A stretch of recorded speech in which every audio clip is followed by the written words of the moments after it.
हाँ जी class, voice clear है सभी को?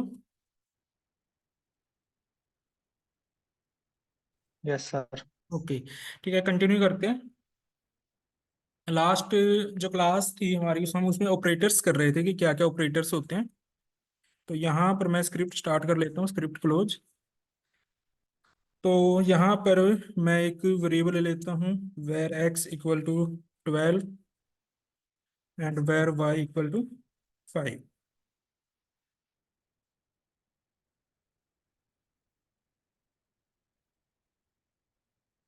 और एक मैंने वेरिएबल ले लिया वाई, जिसके अंदर मैं कैलकुलेशन जो भी करेंगे, लाइक ऐड करना है, एडिशन करना है, माइनस करना है, जो भी करना है वो हम सेव करेंगे। और इसको सिंपली मैं करा देता हूँ, डॉक्यूमेंट डॉट राइट।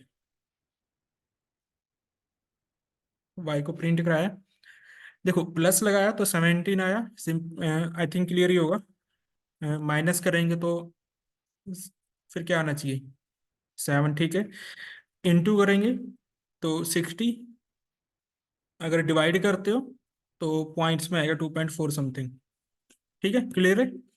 इसके बाद एक और आता है आपका ये वाला साइन, जिसको हम बोलते हैं मॉडुलस। इसमें क्या आता है, क्या है ये? अभी जो 2 आया आंसर में, क्या है ये? रिमाइंडर है ये। ठीक है।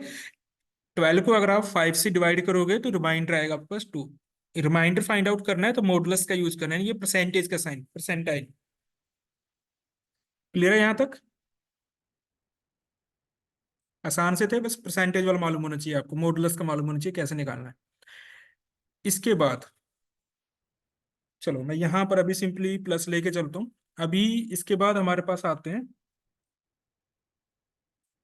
एक आता है इंक्रीमेंट, एक आता है डिक्रीमेंट।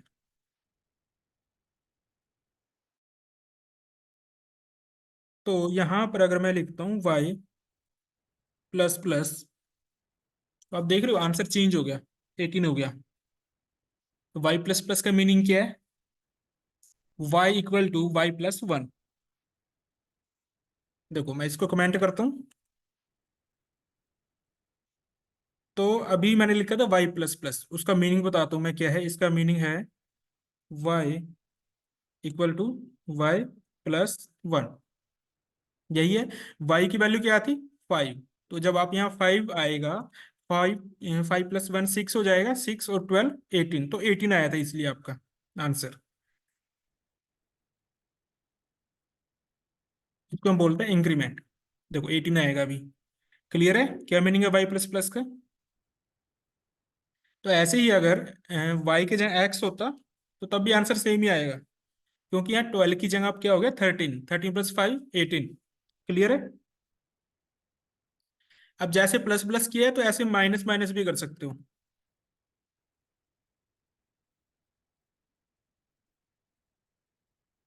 तो अभी क्या बना? 16। कैसे?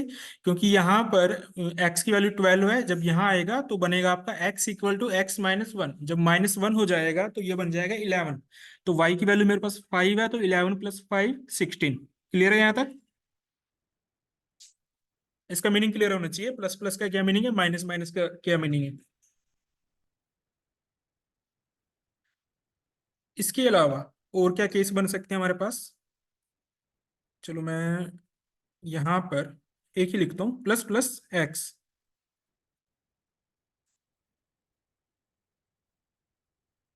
प्लस प्लस एक्स भी लिख सकते हो, माइनस माइनस एक्स भी लिख सकते हो।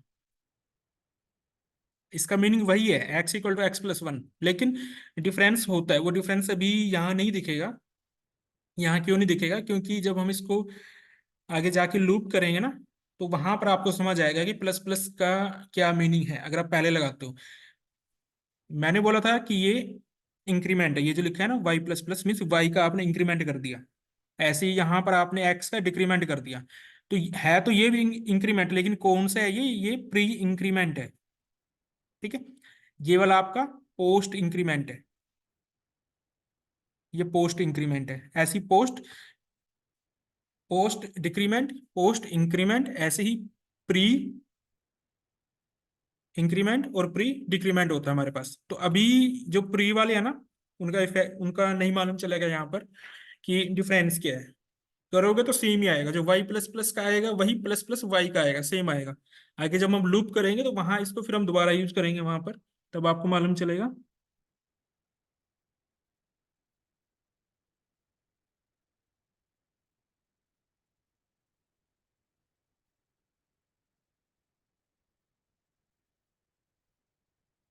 अब इसके अलावा अगर मैं कुछ ऐसा लिखता हूँ, एक्स प्लस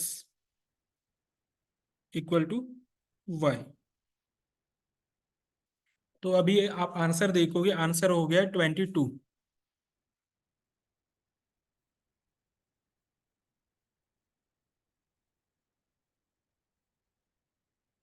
हाँ जी क्लास, कैसे हुआ ये?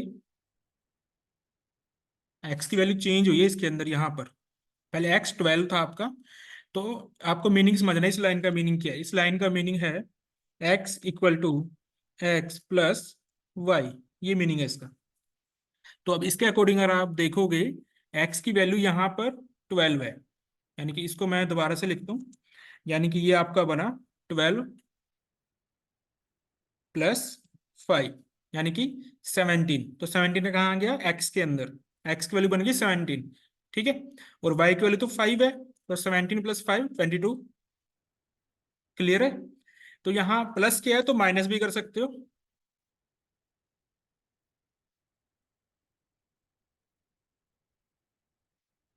ओके, मैंने कमेंट में माइनस कर दिया, जबकि मुझे यहाँ करना था x minus equal to y. तो अभी आपका आंसर जो चेंज हो गया, 12 हो गया। क्लियर है ना कैसे हुआ? देखो वापस से, x minus equal to y किया तो यहाँ पर मेरा कुछ ऐसा बनेगा, x equal to x minus y, यानी कि 12 माइनस 5, तो 7 आएगा। वाई की वैल्यू 5 है, तो 7 प्लस 5 12 आंसर है आपके पास। मैथ्स की फॉर्मूला जाएंगे, क्लियर होने चाहिए सभी को। तो ऐसे ही माइनस किया है, तो ऐसे ही आप इंटू कर सकते हो, तो 65 हो गया।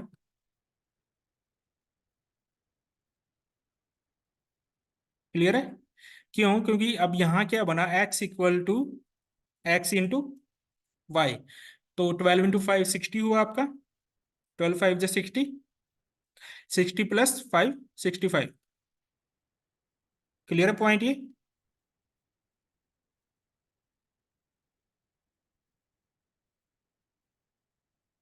तो ऐसे ही जहां मैंने स्टार लगाया, यहाँ अगर मैं डिवाइड करता हूँ, तो आपको मालूम है कि अगर मैं 12 को 5 से डिवाइड करता हूँ तो 2.4 बनता है।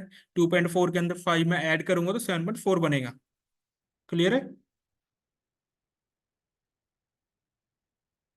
अब अगर यहाँ पर मैं मॉडुलस यूज करूँ, तो आपका बनेगा 7। 7 कैसे बना? क्योंकि इस लाइन से आपका जो रिजल्ट आएगा, जो एक्स की वैल्यू आएगी वो आएगी 2।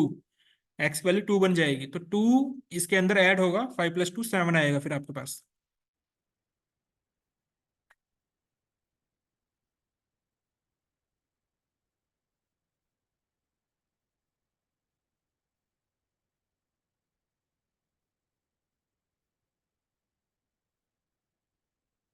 चलो इसके बाद हम चलते हैं, हमारे पास कुछ और ऑपरेटर्स हैं, कंपैरिजन ऑपरेटर्स, जैसे कि सिंगल इक्वल कभी भी इक्वल नहीं होता, ये असाइनमेंट ऑपरेटर होता है। एक तो आएगा आपके पास डबल इक्वल, या फिर आएगा ट्रिपल इक्वल। ठीक है, एक होता है डबल इक्वल, एक होता है ट्रिपल इक्वल, अब दोनों का मीनिंग अलग है। तो अब इसको समझने के लिए, डबल इक्वल और ट्रिपल इक्वल को समझने के लिए आपको पहले वो आना चाहिए, कंडीशनल स्टेटमेंट्स, यानी कि इफ एल्स जो होता है वो आना चाहिए। तो मैं इफ एल्स करा देता हूँ, फिर ये बताऊंगा अभी। ये वाले क्लियर है ना जो बताया अभी मैंने? कोई ज्यादा टफ नहीं है, बस मैथ्स के ही फंडे हैं सारे। तो यहाँ पर मैं क्या करता हूँ, कंडीशंस बना रहे हैं हम, कि अगर 1 = 1 है, राम इक्वल टू श्याम है, कुछ ऐसी कंडीशंस हम करते थे ना मैथ्स में। तो कुछ ऐसे ही यहाँ पर मैंने लगाया इफ। इस इफ के अंदर हम कंडीशन लगाते हैं। अब मैं कंडीशन लगाना चाहता हूँ, if x equal to y. ठीक है, तो अभी के लिए मैं इस सभी को कमेंट कर देता हूँ, ये भी मुझे नहीं चाहिए, वेर वाई। अभी मेरे पास सिर्फ वाई की वैल्यू है एंड 12 की वैल्यू है, ठीक है। तो मैंने कंडीशन लगाई, अगर ये ट्रू है तो इफ के अंदर जाएगा। इफ के अंदर जाएगा मतलब है कि इफ के अंदर अगर आपने कुछ भी कोड दिया हुआ है वो एग्जीक्यूट होगा। वो आपने चाहे सिंपल सा कुछ स्ट्रिंग लिखवाया हुआ है, कोई फंक्शन है, एडिशन है, कुछ भी है, वो चलेगा आपका इसके अंदर। अभी के लिए मैं इसके अंदर हेलो लिख देता हूँ। तो आप देखोगे यहाँ पर कुछ रिजल्ट नहीं आया, क्योंकि x इक्वल टू वाई तो नहीं है। अगर मैं इक्वल करके चेक करूं तो क्या हेलो आएगा मेरे पास? देखो हेलो आ गया।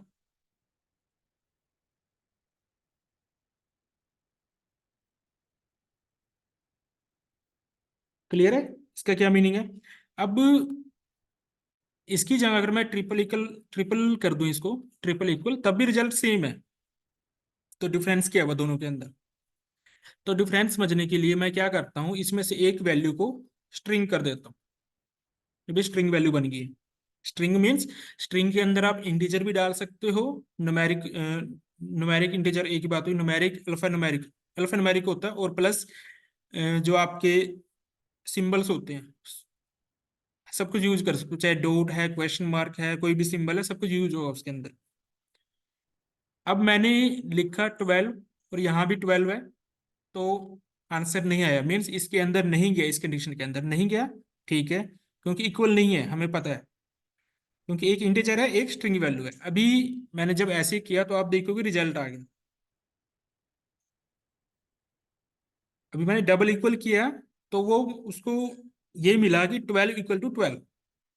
यहां पर क्या चेक किया अब इसने?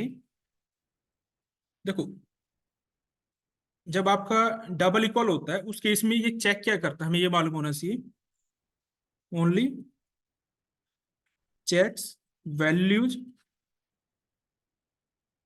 Equal or not, values equal है या नहीं, सिर्फ ये चेक करता है। देखो, इसकी जगह अगर मैं कुछ साथ में कुछ भी लगा दूं, फॉर एग्जांपल ए लगा दिया, तब तो नहीं आएगा क्योंकि इक्वल नहीं है, वैल्यू डिफरेंट होगी।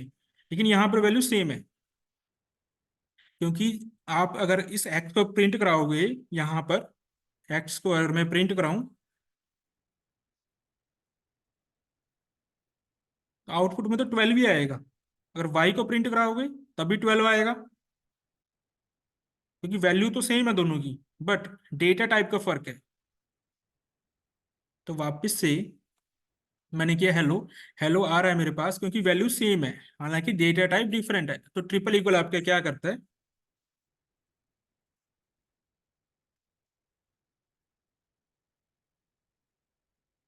Same value and same data type. I think अब क्लियर हो गया होगा दोनों का क्या डिफरेंस है।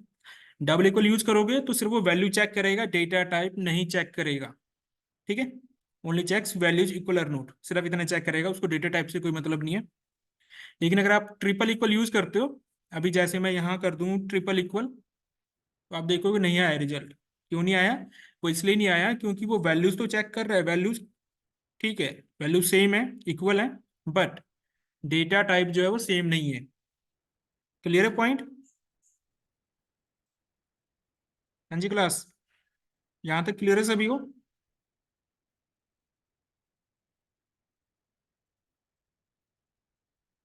Yes sir. ओके ठीक है। अब इफ के आगे चलते हैं। अगर मान लो इस कंडीशन में नहीं जाता, ठीक है, जैसे अभी नहीं गया क्योंकि ना वैल्यूज तो इक्वल है बट डेटा टाइप इक्वल नहीं है, तो मेरे पास कोई आउटपुट नहीं आया। तो अगर मैं आउटपुट दिखाना चाहता हूँ तो एल्स होता है आपके पास। तो इस एल्स के अंदर आप जो भी राइट कराना चाहते हैं, तो यहां मैं कर देता हूं नॉट इक्वल। तो अभी कहाँ गया? एल्स के अंदर नॉट इक्वल। ठीक है, अगर डबल इक्वल होता तब फिर आपका हेलो में जाएगा, इक्वल में जाएगा। तो यहां मैं कर देता हूँ इक्वल। क्लियर है? तो इफ है तो एल्स है, ऐसे ही होता है ना कि या तो ये कंडीशन ट्रू हो या तो ये कंडीशन ट्रू हो। तो कुछ ऐसे ही है, इफ के अंदर हमेशा तभी जाता है जब कंडीशन ट्रू होती है, नहीं तो एल्स में जाएगा हमेशा। अगर आपने एल्स दिया है, एल्स नहीं दिया तो एल्स में नहीं जाएगा, फिर कुछ रिजल्ट नहीं आएगा।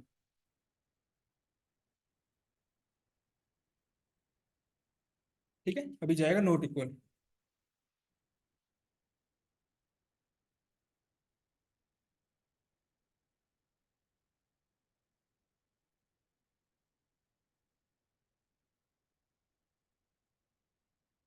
अब यहाँ पर थोड़ा मैं इसको और इंक्रीज करता हूँ।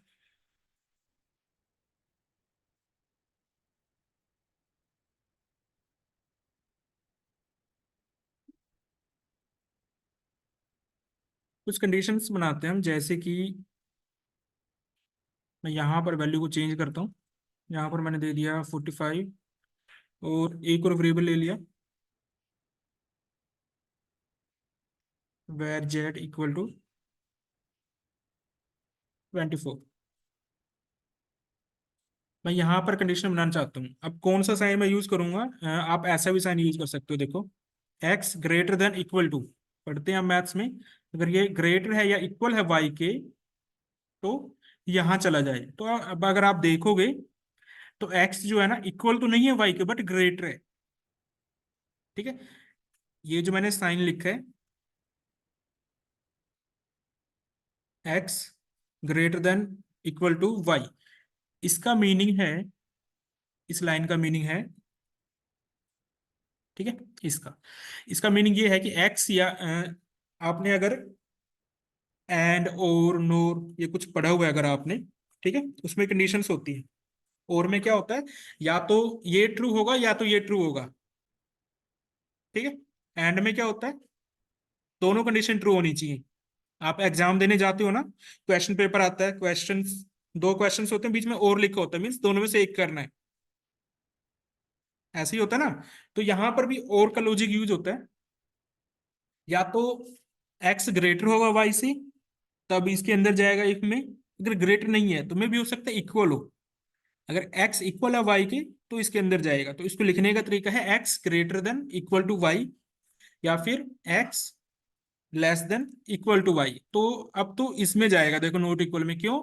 क्योंकि जो आपकी एक्स की वैल्यू है, ना तो इसके इक्वल है ना ही इससे लेस है। तो दोनों कंडीशन जो है वो फॉल्स हो गई यहाँ पर।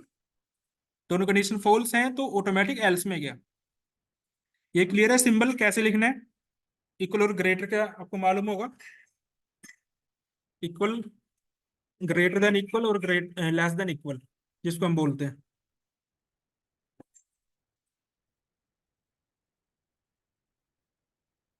तो अब अगर मुझे एक से ज्यादा कंडीशंस बनानी हो, जैसे कि मैंने एक और वेरिएबल लिया है जेड, ठीक है, तो यहां पर मैंने कंडीशन बनाई एक्स लेस देन, या फिर मैं इसको करता हूं एक्स, चलो इसको लेस ही रहने देते हैं। यहां पर मैं एक और कंडीशन बना रहा हूं। अब मुझे एक और कंडीशन बनानी है, तो एल्स इफ,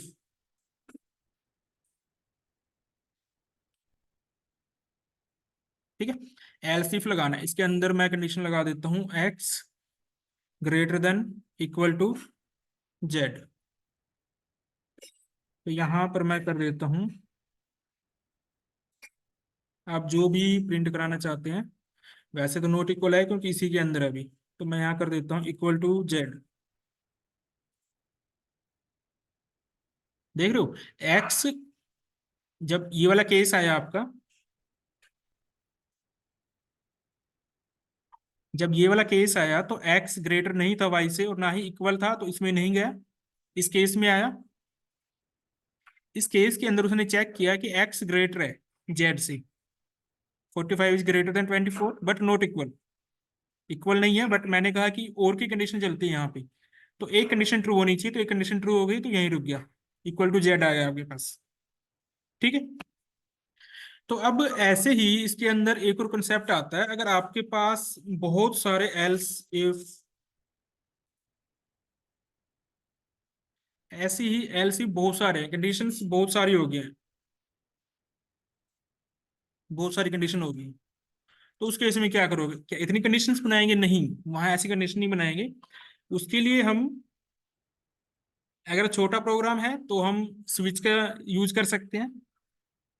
स्विच आता है हमारे पास, स्विच की हेल्प से हम चेकआउट कर लेते हैं कि आंसर क्या आना चाहिए। अगर उस केसेज और भी बहुत ज्यादा है, तो फिर हम चलते हैं लूप्स की तरफ, कि लूप का हमें कैसे यूज करना है।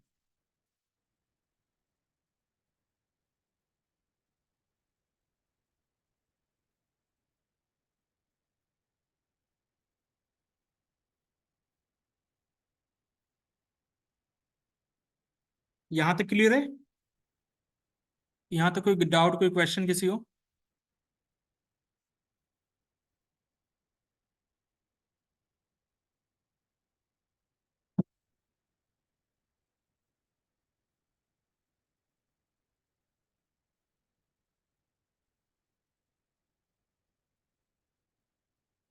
चलो, इसके बाद कुछ प्री डिफाइंड फंक्शंस होते हैं, जैसे कि अगर आपको डेट फाइंड आउट करनी है कि अभी कौन सी डेट है। अभी जैसे अभी 4 बजे हैं, ये अगर आपको निकालना है कि 4 PM हो रहे हैं तो 4 निकालना है आपको, या अभी 4:12 में है तो 12 निकालना है आपको, या फिर अभी 4:13 हो गया तो 13 निकालना है। ठीक है, टाइम के अंदर से तो कैसे निकालेंगे? अगर आज कौन सा दिन है, दिन निकालना है मुझे, हम कैसे निकालेंगे? तो उसके लिए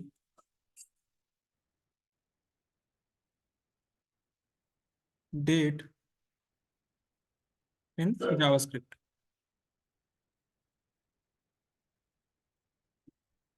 मैं फटाफट से यहाँ से आपको बता देता हूँ कैसे फाइंड आउट करते हैं।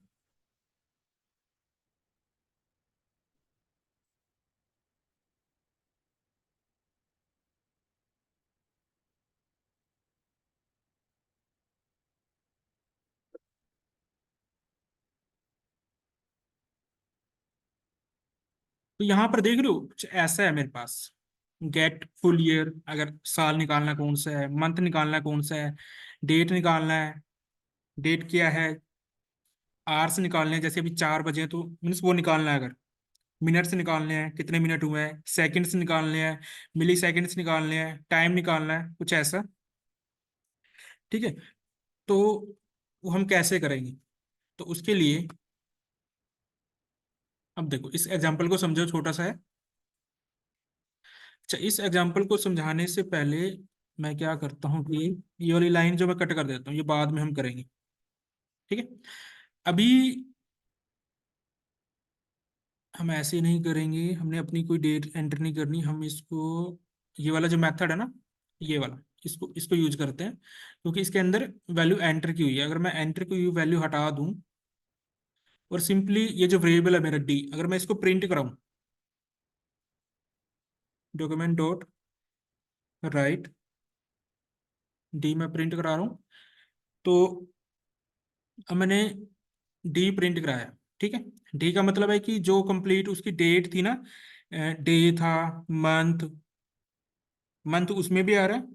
ठीक है, सॉरी, मंथ, और फिर उसके बाद डे, फिर ईयर कौन सा है, फिर अभी जैसे 4 बजे हैं तो 12 + 16, 24 आवर्स का चलता है इसमें, तो 16 आया, फिर मिनट्स, फिर सेकंड्स, और GMT आई है +5:30 है इंडिया की। रिफ्रेश करूंगा तो ये चेंज होता जाएगा अभी टाइम। तो अब हमने करना क्या है?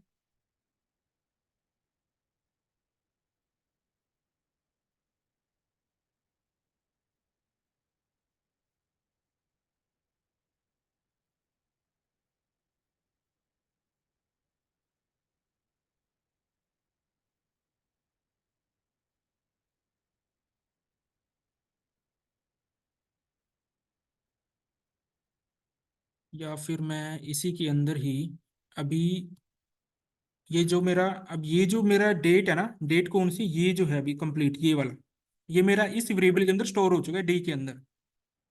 ठीक है, ये सारा मैं हटा देता हूँ, अभी कुछ नहीं चाहिए, सिंपल ये। अब समझना इसको ध्यान से। अब ये जो वेरिएबल है डी, इसके अंदर ये सारा स्टोर हो चुका है, डेट जो है मेरी स्टोर हो चुकी है, जो यहाँ डिस्प्ले हो रही है अभी। क्यों क्यों डिस्प्ले हो रही है? क्योंकि उस डी वेरिएबल को मैंने यहाँ प्रिंट कराया हुआ है डॉक्यूमेंट के अंदर। ठीक है, तो अब यहाँ पर, हाँ, ये हमारा ये वाला है। इसमें से एक एक चीज उठानी शुरू कर दो, जैसे कि ये है। ठीक है, तो इसको मैं सिंपली करता हूँ डी डॉट, ये करूँ और इसको रन करूँ तो मेरे पास आ गया 2024, अभी 2022 2024 चल रहा है, तो आ गया मेरे पास। तो बस ये जैसे लिखे हैं ये प्री डिफाइंड है। ठीक है, ये आपका कैप्स है, ये कैप्स है, ये कैप्स है, D caps, D, H minute, second, M milliseconds का। ठीक है, और टाइम का टी, तो ये कैपिटल आपके। तो अब मैं चाहता हूं कि मुझे दिन निकालना है कौन सा है, तो यहाँ सिंपली कर देना है गेट डे। अब आया 6, 6 आया है। ठीक है, क्योंकि सैटरडे है तो 6 आएगा, और 7 पे आएगा संडे। ऐसे ही होगा ना। लेकिन नहीं, ऐसा नहीं है, संडे जीरो पे आता है। यही वाला कल रन करके देखना, डे वाला, तो यहाँ जीरो आएगा। 0 to 6 चलता है इसके अंदर। तो ऐसे ही अगर मुझे कुछ भी फाइंड आउट करना है, जैसे कि मंथ हमने ले लिया, डेट निकालने अगर, तो जहाँ डे था वहां सिंपली कर दो डेट, तो 3 आ गया मेरे पास। ऐसे ही अगर मैं करता हूँ मंथ, तो मेरे पास आ गया 1 1, यानी कि जनवरी। ठीक है। तो अब ये सारे चेक कर लेना यहाँ से। ठीक है, तो इसके हेल्प से आप निकाल सकते हो। तो यहाँ पर चलो, ये तो मैं अभी कराऊंगा बाद में। ये एरे एरे बना हुआ है आपका, कि एरे की फॉर्म में डेटा है कैसे होगा, क्योंकि अभी मैं ये बता रहा हूँ, ये आपका ये एरे है यहाँ पर है, और जो हमारा टॉपिक चल रहा है वो ये वाला है। ठीक है। ये वाला मैंने पहले इसलिए कराया, ये वाला भी मैं पहले इसलिए कराऊंगा क्योंकि ये फिर इसके अंदर यूज होने हैं, इफ एल्स के अंदर ये यूज होने हैं, फॉर लूप वगैरह, इसलिए पहले कराया मैंने ये। ठीक है। इसके अंदर हालांकि बाद में है इफ एल्स स्विच, और जो लूप्स हैं आपके बाद में है, लेकिन मैंने पहले कराऊंगा यहाँ तक, यहाँ से लेके यहाँ तक, ब्रेक तक हम पहले करेंगे इसको, फिर फर्दर हम जाएंगे इनके ऊपर। इससे पहले एक बार ये वाले करेंगे, स्ट्रिंग मेथड्स होते हैं बहुत सारे, ये करेंगे स्ट्रिंग मेथड्स। उसके बाद ये स्ट्रिंग टेम्पलेट्स करेंगे। ठीक है। उसके बाद हम आएंगे यहाँ पर एरे, यहाँ से एरे वाला ये सारा करेंगे। ठीक है। तो हम इसके बाद करेंगे, जो नेक्स्ट क्लास है हमारी, उसमें करेंगे स्विच।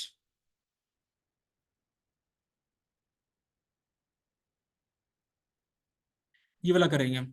देख रहे हो यहाँ से इसने क्या किया, डे निकाल लिया। अब जैसे अभी डे आया था, हमारा नंबर 6 आया था। ठीक है।